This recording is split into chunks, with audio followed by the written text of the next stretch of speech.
Mesdames et messieurs, bienvenue au canal Info Plus, à notre émission municipale 2025. Aujourd'hui, j'ai l'honneur de recevoir avec nous le maire de Val-des-Sources et préfet de la MRC des Sources, Hugues Grimard. Bonjour Hugues, ça va bien? Ça va très bien. Et toi, Alain? Ben oui, ça va bien. Hugues, là aujourd'hui, on te reçoit en tant que maire et préfet parce que tu as été élu par acclamation, donc personne ne s'est présenté contre toi le 3 octobre, c'est bien ça? C'est en plein ça. Donc, mais comme préfet de la MRC, ça va venir un peu plus tard. Ça va se passer au mois de novembre. Les nouveaux maires vont pouvoir voter sur l'élection au préfet et au préfet suppléant à la MRC. OK. Donc aujourd'hui, on va s'adresser à tes deux rôles là, au fur et à mesure de la discussion. On sentait venir ces élections-là, c'est annoncé d'avance, les élections municipales de l'automne 2025. Pendant l'été, est-ce que tu y songeais à cette élection-là? Est-ce que tu as préparé un bilan là, de ton mandat au cas où, justement, qu'il y aurait quelqu'un qui se présenterait contre toi, puis pour pouvoir présenter à la population tes réalisations, puis quelles seraient les réalisations fortes là, que tu aurais mis de l'avant? Bien, c'est sûr que c'est tout le temps préoccupant, les élections municipales, parce qu'on travaille tellement fort, puis on est dans la vie de tous les jours par rapport à nos obligations en tant que telles. Et l'élection arrive, puis on est préoccupé, on est des fois impatient également pour savoir qu'est-ce qui va se passer au mois d'octobre. Donc, on était très, très fiers, mais oui, on est tout le temps fiers de qu'est-ce qu'on a réalisé dans les derniers mandats. Moi, ça fait 16 ans. J'ai 16 ans de réaliser, peut-être 14 ans et demi à titre de préfet également. J'ai été 9 ans à la table des MRC de l'Estrie comme président. Donc, on est très fiers du travail parcouru dans les dernières années, mais je pense que les 2 dernières années à titre de maire, quand on voit le dynamique qu'on a été capable d'apporter à Val-des-Sources, je pense que c'est ce qui me rend le plus fier. Travailler en collaboration avec l'ensemble des élus, parce qu'un maire ne peut pas faire tout seul. Là. Loin de là, ça prend une équipe, ça prend un conseil qui te suit, ça prend un directeur général. Vous avez vu Georges André il n'y a pas longtemps à votre émission. Donc, avec la collaboration de tout le monde, on a été capable de rendre la ville de Val-des-Sources très dynamique. Les développements domiciliaires, la valeur de nos maisons en tant que telles qui ont explosé en tant que telles, le puits minier, l'acquisition du puits minier, donc c'est pas majeur, c'est majeur, c'est 3 millions en tant que tel. Donc c'est toutes des choses qu'on a mis en place, dont je suis vraiment fier, puis tout a été fait vraiment d'une façon harmonieuse. Tu parlais de Georges André, d'entrée de jeu, Georges André Gagné. On a l'impression que vous faisiez un duo de complices qui allait pas mal de l'avant. Est-ce que son départ va vous ralentir? Aucunement. On a mis en place plein d'éléments structurants pour notre développement en tant que tel. C'est sûr qu'il va falloir que je m'adapte à la nouvelle façon de gérer de Stéphane Alain, qui est le directeur général. Mais ça fait plusieurs années que je travaille déjà avec Stéphane. Il est à la ville depuis au moins 1 an et demi. J'ai été à la table des MRC avec lui quand j'agissais à titre de président. Donc, on a une bonne relation également, mais ça va être différent. Donc, il faut prendre le temps de bien s'adapter, coordonner. Depuis le temps que j'étais maire, puis Georges André était le DG, on travaillait en symbiose, là, ça c'est sûr. Mais ça va, d'ici les prochains mois, ça va faire la même affaire avec Stéphane. C'est vrai.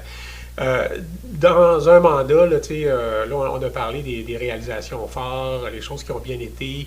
Il y a des choses qui vont moins bien, des fois, on a des mauvais souvenirs. L'explosion là, en juillet 2022 du propane, quels souvenirs, quelles conclusions tu tires de ces événements-là? Bien, c'est sûr que c'est plate pour l'ensemble de la population qui sont limitrophes à la situation. Il n'y a pas eu de mort, il n'y a pas eu de blessés à part Mme Vachon. On a passé à la Commission municipale du Québec également. Donc oui, il y avait eu des plaintes, il y avait eu des suivis, mais par la suite, il n'y avait pas eu de... le service d'inspection n'avait pas continué de s'assurer du suivi. Donc je pense qu'il faut rien qu'il y ait plus efficient au niveau de nos méthodes de travail en tant que telles. Donc oui, il y a des situations désagréables, dont celle-là. OK. L'année passée, à peu près à cette période-ci de l'année, puis tu en as parlé tantôt, vous avez acheté la mine Jeffrey. C'est pas un peu risqué, ça, comme pari là, de faire l'achat de ce terrain-là? au coût de 3 millions, 3 millions. De dollars. C'est pas un peu risqué? Il n'y a pas des Oui. conditions dangereuses sur Oui, ce terrain-là? Il y a pas c'est le puits minier, là. C'est pas Ouais. l'ensemble du site de Mine Jeffrey, c'est le puits minier en tant que tel. Oui, ça peut être risqué, comme quand on a acheté ou le Moulin 7, on avait pris un risque, il ne se passait rien en ville, le bâtiment était délabré. On l'a mis en valeur, on l'a revendu. Je pense que des fois, il faut prendre un risque pour pouvoir avancer. On a de l'information qu'il y a un potentiel au niveau du développement du puits minier. Donc, moi, je viens du monde des affaires. Donc, en affaires, si tu ne prends pas de risque, ça ne fonctionne pas. Puis, je pense que la population peut voir qu'est-ce qu'on a réalisé dans les dernières années qui nous porte à croire que ça va fonctionner. Quand je suis arrivé, le parc industriel, il n'y avait pas grand-chose. Le parc industriel a été rempli. On a même acheté des terrains limitrophes pour être sûr qu'à l'avenir, qu'on puisse développer. Donc, oui, on prend des risques, mais c'est des risques calculés, analysés. Puis, pour l'ensemble des élus, quand on prend la décision, on a la connaissance pour pouvoir baisser le risque en tant que tel. Donc, oui, on peut se tromper, mais présentement, je pense qu'on a plus de bons coups, de mauvais coups en tant que tel dans notre bilan. Et je suis convaincu qu'on va être capable de mettre en valeur le puits minier. Et pour moi, là, et pour l'ensemble des membres du conseil, qui d'autre que la ville aurait pu faire l'acquisition du puits minier pour s'assurer de la santé et sécurité de l'ensemble de la population. Parce que oui, on veut en faire un développement économique, mais de l'autre côté, la population est toute limitrophe au niveau du puits. Donc, la stabilité des pentes, l'accès au site en tant que tel. Donc, le mieux placé pour moi, c'est vraiment la ville qui se doit d'être le porteur pour les générations futures. C'est déjà bien parti aussi. Là, il y a déjà un peu d'occupation de votre part le long du terrain. Là, puis ça augure bien, en tout cas. Ben, parce que le développement du puits minier, là, il y a toute la place de la traversée, la LVA, les sentiers. On en parle au niveau communautaire, on en parle au niveau culturel, on en parle dans toute sphère d'activité. Avant ça, Val-des-Sources n'était pas reconnu comme une ville touristique. Là, avec ce produit d'appel-là, peut prétendre attirer des gens pour le tourisme. On le voit avec la LVR, même en septembre, c'était complet. Donc, il manque un élément qui m'intéresse, c'est au niveau retombée économique. Comment on est capable d'en faire un véhicule pour amener des redevances à chaque année à la communauté. Donc, c'est là-dessus qu'on travaille pour le prochain mandat. Donc, ça va servir à prolonger l'espace industriel. Le développement industriel se poursuit. On a une pharmaceutique qui est en train de terminer sa construction. C'est-tu terminé ou bien bientôt? Pharmaceutique, c'est très, très, très, très long. Ouais. Tout est cadré, il y a des normes, des lois en tant que telles. La construction du bâtiment de la coquille est faite. Là, ils sont à l'intérieur. Donc, ça va super bien. C'est un secteur qu'on n'aurait jamais pensé d'avoir à Val-des-Sources. Ça, c'est la rue Frontenac. C'est la rue Frontenac, juste avant le viaduc sur la 255. Là. Je pense qu'on est très fiers de ça. Puis, c'est la base d'un nouveau secteur qu'on n'aurait jamais pensé comme développement. Est-ce qu'il va pouvoir avoir de la place là, de chaque côté, en face? C'était important pour eux parce que eux autres sont à Saint-Hubert. OK. Sur l'ancienne base militaire à Saint-Hubert. Et ils étaient vraiment limités dans leur développement. Puis quand ils sont venus s'établir sur la rue Frontenac, ils disent « Hey, on veut avoir les terrains au cas où qu'on veut avoir de l'expansion. » Donc, c'est déjà prévu en tant que tel. Okay. Il y a des terrains disponibles en tant que tel pour leur développement. OK. Donc, eux, ils déménagent, ils viennent s'établir ici ou ils font juste s'agrandir ici? Ben, ils font des points de fabrication ici. Okay. Ils ont déjà une usine sur la rue des Bâtisseurs à Val-des-Sources. Okay. C'est une deuxième usine qu'ils font. Mais c'est des emplois quand même assez intéressants dans des secteurs d'enseignement qu'on n'a pas. Puis on est proche de l'Université de Sherbrooke, du Cégep de Sherbrooke. Donc c'est très intéressant. Puis ça diversifie le style d'emploi qu'on possède dans la MRC. Il y a le développement résidentiel qui roule bien aussi. Là. On voit des résidences, des logements s'ériger un peu partout dans la ville. Là, il se prépare quelque chose de gros sur le boulevard Morin, je pense. Je me trompe-tu? Non, tu ne te trompes pas. On vient de finir la réglementation pour le changement de zonage. Okay. Il y a quelques années, Alain, moi puis Georges André, on allait voir des promoteurs privés. On disait, venez investir, venez développer chez nous. Puis on se faisait tout le temps fermer la porte en tant que tel, puis ils ne voulaient pas venir chez nous. Pourquoi? Asbestos. On n'ira pas. On construit, puis la valeur foncière est déjà en bas de ce que ça nous coûte de construire. Puis il n'y avait aucun appétit des promoteurs. Présentement, d'une façon continuelle, ça cogne à la porte, ils veulent venir investir, ils veulent venir développer. Puis il y a quelques années, on avait acheté plein de terrains de l'eau pour pouvoir contrôler notre développement en tant que tel. Donc, qu'est-ce qui se passe au boulevard Morin? C'est 245 logements quand on monte le boulevard Morin à droite. Ouais. Mais également, il y a 3 blocs de 8 logements à gauche. En arrière de la première avenue, en arrière du nettoyeur, il y a un projet potentiel de 400 logements en tant que tel. OK. C'est supposé commencer la construction au mois de novembre prochain, donc dans quelques semaines. Au niveau résidentiel, ça se bâtit beaucoup de maisons neuves. On a acquis des terrains qu'on va aller en appel d'offres pour, comme en arrière de l'école La Tourelle. On parle de la vision de Georges André. Ça, c'est vraiment son projet. Il y avait un monsieur qui vendait sa maison, puis en arrière de sa maison, il y avait un grand champ, c'est une forêt. Il dit « Hey, on s'est acheteur. On a acheté la maison. On a revendu la maison, on a gardé tout le terrain en arrière, puis là, on va aller en appel d'offres pour pouvoir voir quel promoteur veut développer ce quartier-là. C'est entre 14 et 17 maisons qu'on veut. Nous autres, c'est au niveau des premiers acheteurs. Donc, étant donné que la ville est propriétaire des lots, on peut vraiment adresser au promoteur notre besoin. Puis, s'il y a un promoteur qui veut combler le besoin, on va vendre le terrain en tant que tel. Donc, c'est tout le temps voir l'avenir avec en avance de qu'est-ce qu'on va avoir besoin. C'est ça qu'on a été capable de mettre en place. Là, tu nous as dit quelque chose d'intéressant. Les promoteurs n'étaient pas intéressés à venir bâtir à Val-des-Ours. Là, ils viennent. Ouais. Qu'est-ce que vous avez changé? Qu'est-ce que vous avez fait? C'est quoi le secret? Bien, le secret, premièrement, c'est le changement de nom. Là. Ça, c'est la base. Là. OK. On s'est fait critiquer énormément pour le changement de nom, mais c'est un impact significatif en tant que tel. La deuxième chose en tant que telle, c'est la valeur de nos maisons. Donc, quelqu'un qui construit un bloc appartement, avant ça, il construisait, puis il y avait, mettons, ça coûtait 1 million. La valeur foncière qui était évaluée, il évaluait ça entre 6 et 700 000. Là, il construit, puis il y a une valeur comme ailleurs en tant que tel. On n'est pas dévitalisé au niveau de l'évaluation. Donc, c'est un autre avantage pour les promoteurs. L'autre chose, il y a certaines villes qui commencent à être quand même assez saturées dans leur développement, des problématiques au niveau de l'usine d'épuration, l'usine de filtration. Nous autres, on a déjà été une ville de 10 500 de population. Donc, on a les services, autant aqueduc, égouts, donc sanitaires, de disponibles pour la construction. C'est un avantage qui nous démarque d'une façon quand même considérable des autres villes.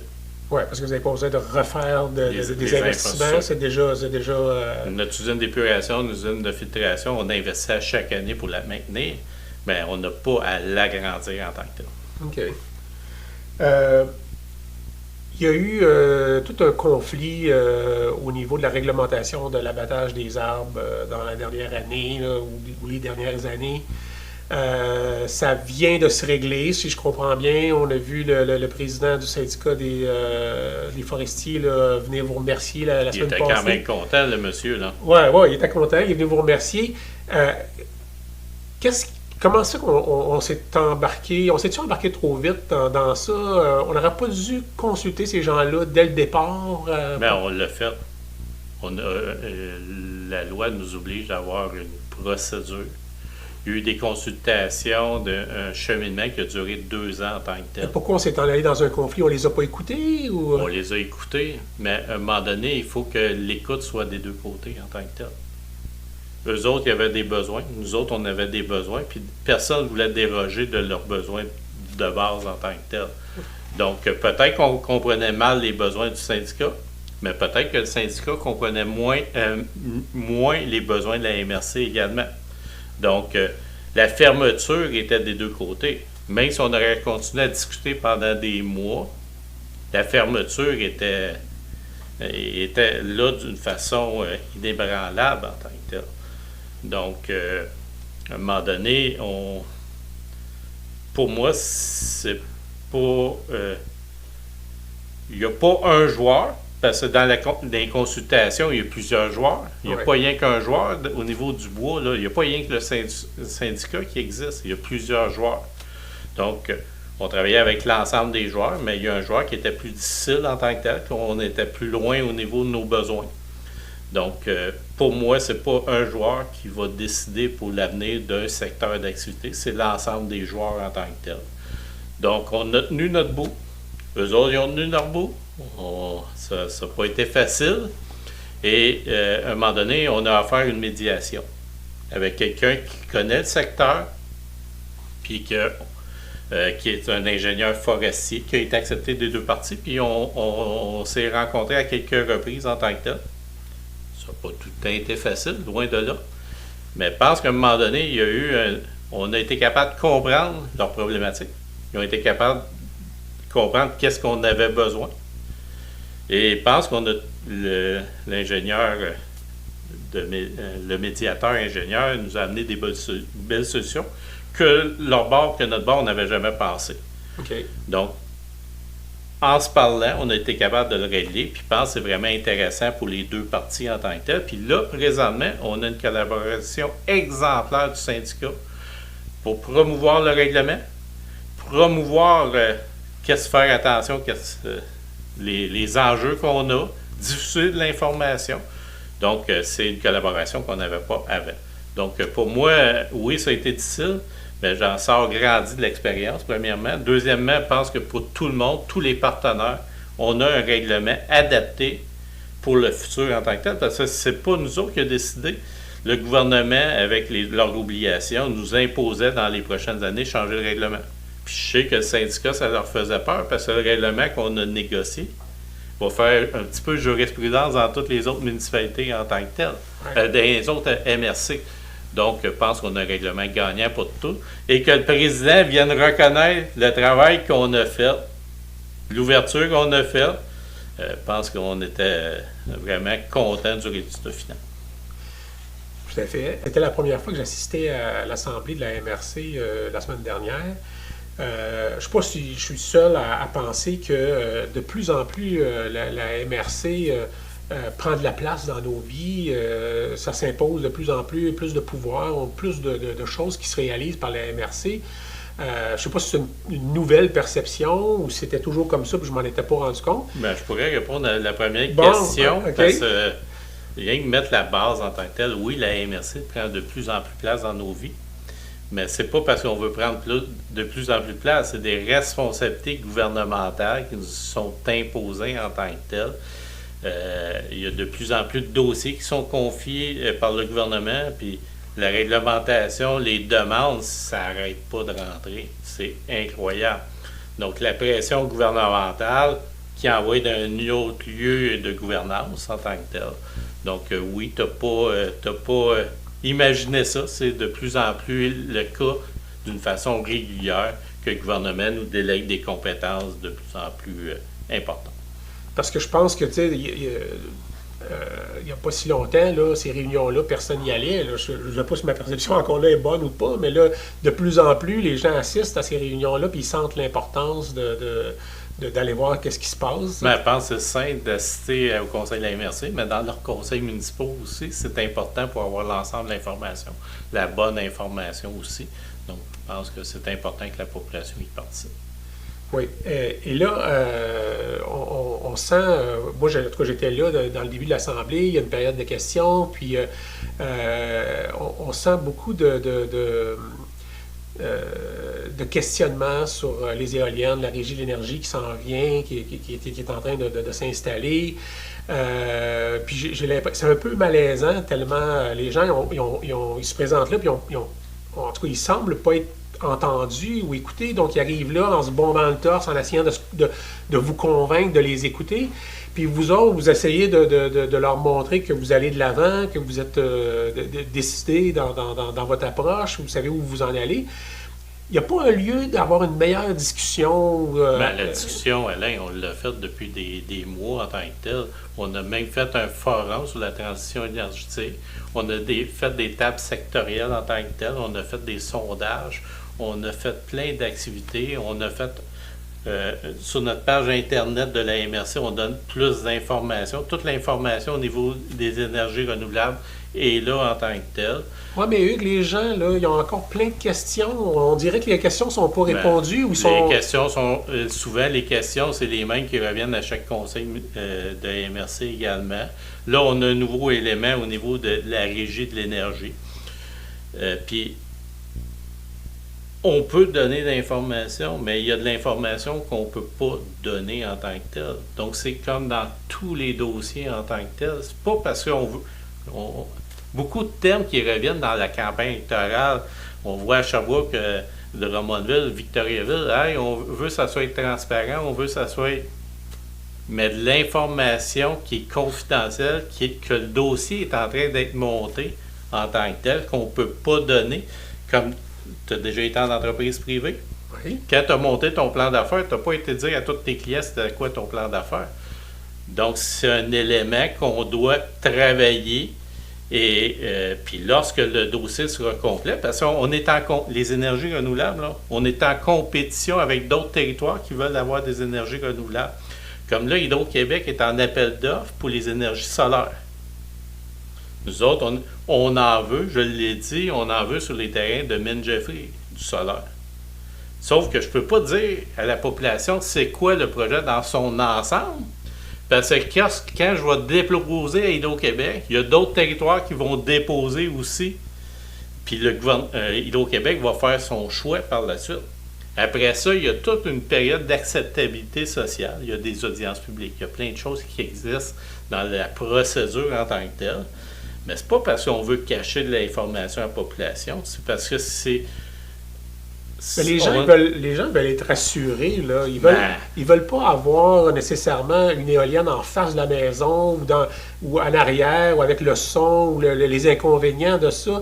Il y a aussi toute la possibilité des déchets que ça peut causer. Est-ce qu'on va être pogné avec ça comme on est pogné avec les déchets de terre géo, tout ça? Est-ce que il n'y a pas moyen de rassurer les gens à ce niveau-là aussi? On a rassuré au niveau de notre forum qu'on a dit comment le démantèlement se passerait. Sur le site Internet de la MRC, il y a un paquet d'informations aussi. Si on est retenu, puis si on dépose un projet, le promoteur va venir faire des consultations publiques, va venir donner l'information. La population va pouvoir poser des questions par rapport à un projet réel, concret en tant que tel. Mais on ne peut pas donner l'information de l'ensemble du projet avant que le projet soit final, parce que ça modifie, ça évolue en tant que tel, et on est toujours en compétition avec d'autres. Mais qu'est-ce qui est sûr, c'est que l'ensemble des élus, puis j'en parlais tantôt, prennent la meilleure décision en ayant l'ensemble de l'information qu'on dispose à un moment présent en tant que tel. Ouais. Donc, on verra. Et il y a un processus qui existe, mais pour moi, il y a des élus qui se présentent en politique, sont élus d'une façon démocratique. Et après ça, on leur fait confiance pour le développement de notre collectivité. Puis après ça, la population participe à l'ensemble des étapes pour la mise en place d'un projet. Et ils ont le loisir de se faire entendre. Mais ça fait 1 an et demi, j'entends plein de préoccupations, puis on en tient compte. On a fait un comité de consultatif, puis on a mis 9 conditions gagnantes sur l'établissement d'un projet. Et il y a des citoyens qui participent au comité consultatif. Donc, on travaille vraiment, puis pour s'assurer d'aller chercher certains paramètres d'acceptabilité sociale. Dans le choix de ces citoyens-là au comité participatif, est-ce que vous avez choisi des gens qui sont habilités à vous confronter ou... On a choisi des gens par rapport à ceux qui avaient déposé leur candidature en tant que tel. On a fait un appel de candidature. Il y a plusieurs personnes qui ont déposé. On a accepté les personnes en tant que telles. Puis il y a un processus. Puis ça, la loi ne nous oblige pas à faire ce processus-là. C'est une étape de plus qu'on a mis en place pour s'assurer de l'acceptabilité sociale. Pour que lorsqu'on va cheminer dans le projet, les gens vont dire « Ah, ils ont tenu compte de nos préoccupations, nos questionnements en tant que tels. » Puis c'est lorsqu'il y aura un projet de déposer d'une façon officielle qui sera communiqué à la population, la population pourra dire « Ah, je pense qu'ils ont fait un bon bout de chemin dans ce qu'on leur a dit depuis 2 ans. » la régie de l'énergie, maintenant, la perception que la population semble avoir, c'est comme un genre de truc qu'on met entre les citoyens et la municipalité, un peu comme la régie, la SAAC, là, où est-ce que ils ont fait des projets, ils ont géré tout ça, puis là, le politique nous dit que c'est pas eux autres, puis eux autres nous disent, on sait plus qui fait quoi, là. On n'est pas un peu dans le même Pourquoi principe? vous prenez tout le temps l'image de qu'est-ce qui n'a pas bien été au Québec? Comprennent l'image que lors du forum énergétique, transition énergétique, l'Alliance de l'Est en tant que telle sont venus nous expliquer qu'est-ce qu'ils ont fait. C'est une régie qu'ils ont faite. Plusieurs territoires sont mis ensemble pour développer les énergies renouvelables. Puis ça a super bien fonctionné. C'est le même véhicule. Puis la régie. Mais ça a super bien fonctionné. C'est eux autres qui nous le disent ou c'est la population? C'est la population. Puis les gens-là? résultats sont là, sont OK. probants. C'est démontré en tant que tel. Puis personne ne remet en question cette régie-là en tant que telle. Est-ce qu'ils ont vécu un peu la même chose, c'est que vous autres? Dans le fond, les gens, au début, ils étaient réticents. c'est la puis là, même chose. Bon. C'est un cycle en tant que tel, puis ils sont dans l'éolien seulement. OK. Nous autres, on est dans les énergies renouvelables en tant que tel. Et pour moi, c'est une régie d'investissement. Donc, c'est la régie qui va négocier avec le promoteur des conditions d'affaires pour rendre le projet intéressant pour l'ensemble de la communauté. On a le comité consultatif qui va s'assurer de l'acceptabilité sociale, les conditions gagnantes à l'établissement d'un projet. Puis, en fin de tout, c'est pas la régie qui décide du projet, c'est pas le comité, c'est les maires de la MRC qui ont été élus, qui vont dire oui ou non à un projet, ou qui vont mettre dire il faudrait qu'il y ait ça qui change en tant que tel. Donc, c'est un processus complet. Dire, si ça aurait été la MRC qui négocie avec le promoteur directement, puis c'est nous autres qui disons oui ou non au projet, je pense qu'on est biaisé dans notre prise de décision. Donc, c'est toutes des sphères de prise de cheminement différents qui nous permet, en tant que maire, afin d'avoir la décision finale, avec l'éclairage de la régie, avec l'éclairage du comité consultatif, avec qu'est-ce qu'on entend de la population. Je n'entends beaucoup de la population, je suis avec les gens 24 heures par jour, 7 jours semaine, je suis avec la population, peut-être pas le soir, la nuit, mais d'une façon constante, je suis à l'épicerie, au dépanneur, je vais prendre mon café le matin, j'entends plein de gens, le monde m'appelle, m'envoie des messages. Les élus, on est des relais d'information de la prise de position de l'ensemble de la population. Puis il n'y a aucune décision politique qui est unanime, tu le sais. Non, c'est sûr. L'unanimité n'existe pas, elle n'existera pas.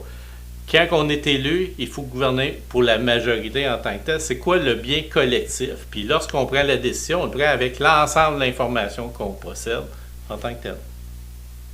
Excellent.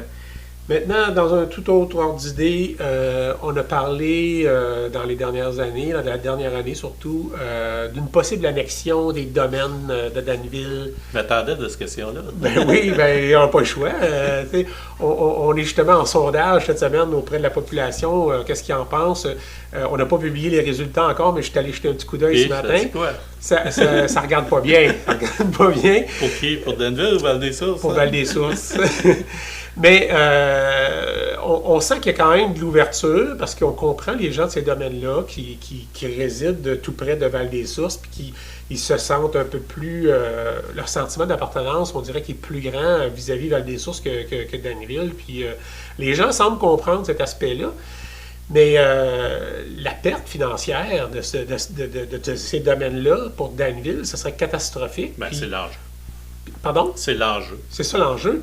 Puis, est-ce qu'il y a place à négociation? Ça veut dire, est-ce qu'il y a du territoire de Val-des-Sources qui pourrait aller vers Danville en échange des citoyens qui pourraient, plus proches de Danville, se ramasser dans le secteur de Danville? Est-ce que c'est quelque chose qui est envisageable? Du tout. Non? Non. Pour moi, là, ce dossier-là, c'est un dossier majeur qu'il faut adresser en tant que tel parce que c'est le service à la population. Pour moi, l'important, c'est le contribuable. Puis lorsqu'on regarde le dossier dans son ensemble, puis je fais attention à mes mots, là, parce qu'on est en campagne électorale, là,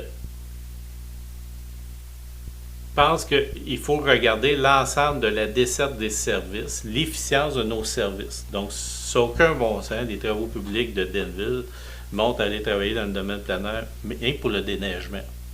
Ils ont besoin de ça, les redescendre à Denville, je suis rempli. Notre garage est juste à côté. Denville nous ceinture d'une façon. Donc, si on regarde au niveau de l'efficience des services à la population, tout le monde dit c'est normal, ça serait à Val-des-Sources. Lorsqu'on regarde au niveau de notre relation entre les deux communautés, jamais je veux, puis le conseil ne veut pas imposer à Denville une annexion, parce qu'on peut décréter d'une façon avec la population, puis la population vote. Ça ne m'intéresse pas, parce que je ne veux pas être en confrontation avec la ville voisine. Ça n'a aucun bon sens, il faut travailler de pair.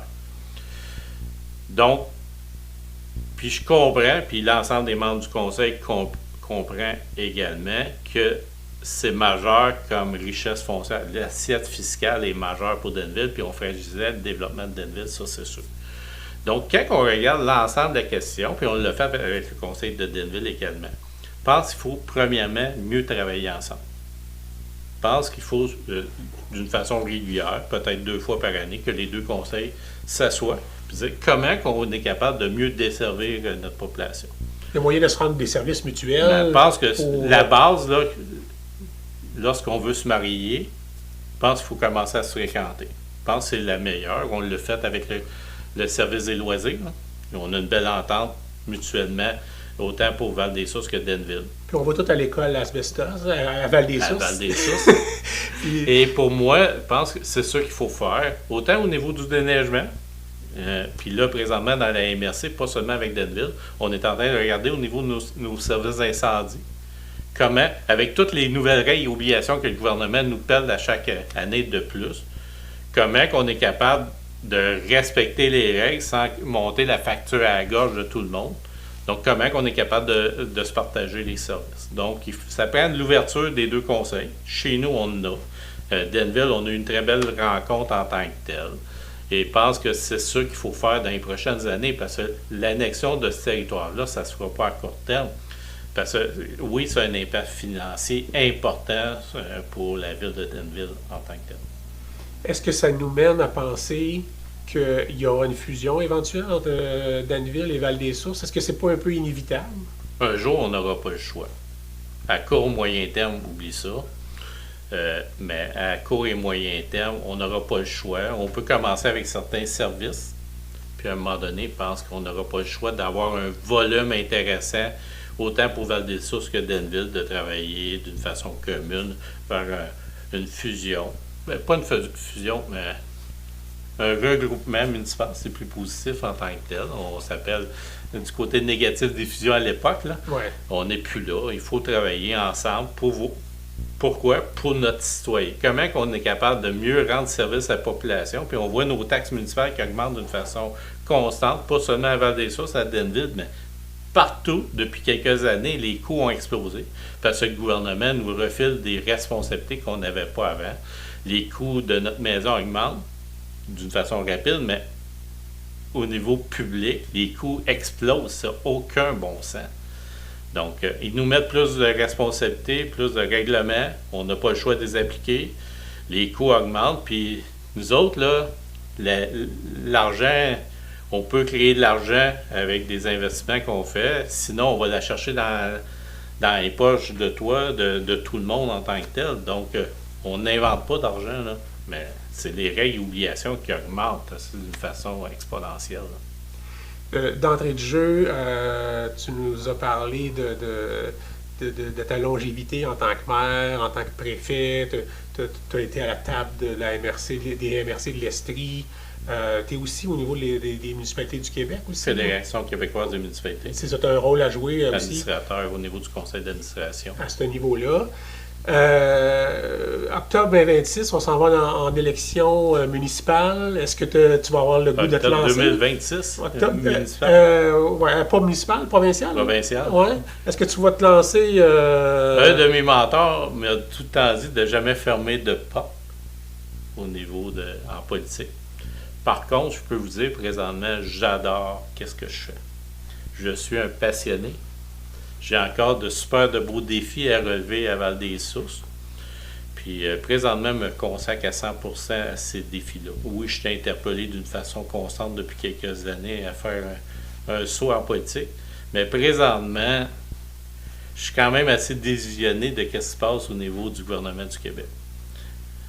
On dirait qu'ils sont déconnectés de la réalité.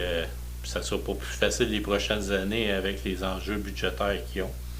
Et pour moi, là, j'ai le goût de servir la population, mais j'ai le goût de faire des choses d'une façon concrète, d'avoir un effet terrain. Moi, je suis un gars de terrain, je viens du privé. Et quand je vois la place à traverser, quand je vois le puits minier qu'on a acquis, qui a des possibilités d'investissement en milliards, le projet de Tergeo, l'acquisition du terrain de Tergeo, c'est qu'est-ce qui me motive à m'impliquer. Parce que quand on fait de la politique, c'est un don de soi. Hein? Ouais. Ma blonde, elle me dit, je suis fou, là. Mais j'aime tellement ça, changer les choses, que c'est ça qui me motive. Parce que je ferais plus d'argent au privé qu'en m'impliquant en politique. Mais c'est ça qui me motive dans les prochains mois, dire le pouvoir de créer de la richesse pour les générations futures, changer la donne au niveau de l'immobilier. Il y a tellement de beaux projets dans la MRC, c'est incroyable en tant que tel. Si je suis capable d'attacher la moitié de ce que je veux faire, ça va être fantastique. Il y a quelques années, quand on a fermé Mine Jeffrey, puis on avait relevé le défi du gouvernement péquiste à l'époque pour la fin de l'amiante, on rêvait à l'avenir. Puis on se réveille 10 ans plus tard, on a dépassé nos rêves. Donc, j'ai encore de l'ambition pour Val-des-Sources, j'ai encore de l'ambition pour la MRC.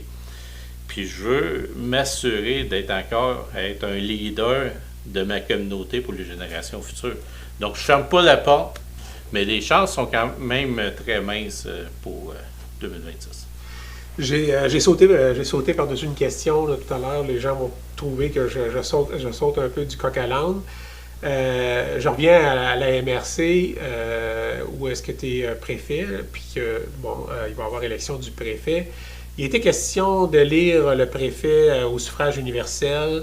Il me semble qu'on a passé vite sur ce débat-là, peut-être parce qu'il y a une certaine animosité entre le maire de Saint-Camille et toi. Non. Pas de mon bord, en tout cas. Non. On n'a pas passé un peu trop vite. Il n'y a pas moyen de regarder ça un peu plus rationnellement. Le fait que la MRC prend plus de place, ça ne serait pas une bonne chose que démocratiquement, les gens choisissent le préfet? C'est ça qu'on a fait. On l'a fait d'une façon... on a pris un pas de recul. Moi, je n'ai parlé au niveau de la table du conseil municipal chez nous. Tout le monde en a parlé d'une façon individuelle chez eux, puis on a pris le temps d'analyser. On a pris le temps de voir ce qui se faisait ailleurs également. Il y a des plus, il y a des moins. Et pour moi et pour l'ensemble des membres du conseil à l'époque, c'était plus intéressant au niveau du maire élu. Le maire élu par ses collègues, c'est 2 ans. C'est pas 4 ans. Okay. C'est ceux qui sont au niveau administratif qui prennent la décision en tant que telle. Et pour dire, il y a des enjeux, puis il disait, le préfet est redevable à la population, le préfet est redevable au maire, puis si on ne fait pas le job, ils vont nous mettre dehors. Mais dans la manière dont ça fonctionne, là, il n'y a pas assurément le maire ou la mairesse de Val-des-Sources qui va nécessairement être toujours le préfet? Les dernières années, il n'y a pas tout le temps eu le préfet. M. Aymon a été des années préfet. Okay. Il y a eu le préfet à Saint-Georges. René, il a été préfet. Henri-Paul Belrose, il a été préfet. Il n'y a pas seulement le maire de Val-des-Sources en tant que tel. Jacques Aymon, je ne sais pas combien d'années, mais il a été plusieurs années comme préfet de la MRC. Et pour moi, on n'a pas les enjeux politiques d'une personne à mettre en valeur. On met les enjeux politiques de la table des maires. C'est ça qui se passe présentement. Les enjeux, là, c'est pas un individu qui dit « Hey, c'est mes enjeux que je vais défendre dans les 4 prochaines années si je suis élu préfet. » On est élu, on élit le préfet entre nous autres, puis on dit c'est quel dossier qu'on veut travailler pour les prochaines années ensemble. Donc, pour moi, c'est plus inclusif pour l'ensemble des municipalités en tant que tel. Puis, entre moi et toi, Alain, là, demain matin, il y a un préfet, on s'en va au préfet élus au suffrage universel, donc tout le monde. Qui aurait le plus d'avantages? C'est Val-des-Sources, on a 7 000 de population. Donc, ça serait beaucoup plus facile d'élire le préfet. Donc, parce qu'on est la ville-centre. Donc, si le préfet vient de Val-des-Sources, les gens vont voter beaucoup plus pour le préfet de Val-des-Sources. Oui, peut-être que oui, peut-être que non aussi. Ben, Dépendamment de la valeur de la personne qui se présente. Les deux côtés, mais c'est là, d'une façon, tout le monde a leur mot à dire pour l'élection du préfet. Comme si on irait en élection au niveau populationnel, on va en élection au niveau de nos pairs en tant que tel. Puis si je fais pas la job, là, les gens vont me mettre à la porte dans 2 ans. Ouais. Si quelqu'un vient au préfet universel, c'est 4 ans en tant que tel. OK. Bien, merci beaucoup, Hugues. On arrive à la fin de l'entrevue. J'aimerais ça te donner l'occasion de t'adresser à la population en tant que nouveau maire élu par acclamation. Ben, pas nouveau, mais réélu par acclamation pour les 4 prochaines années. Donc, peut-être leur partager ta vision pour les 4 prochaines années. Et je le redis, je suis tellement fier d'être le maire de Val-des-Sources. J'ai encore la passion, j'ai encore le goût de développer notre communauté encore plus. On a des beaux projets de porteurs pour les prochaines années. Le projet de Terre Géo, le projet du puits minier en tant que tel, les projets domiciliaires qui vont exploser dans les prochaines années en tant que tel. Mais qu'est-ce que je veux que les gens se souviennent? Que l'ensemble des membres du conseil et moi, on est disponible pour eux. Si on a des préoccupations, des questionnements ou quoi que ce soit, on est accessible, on est disponible. N'hésitez pas à venir nous voir au centre d'achat, à l'épicerie, un peu partout.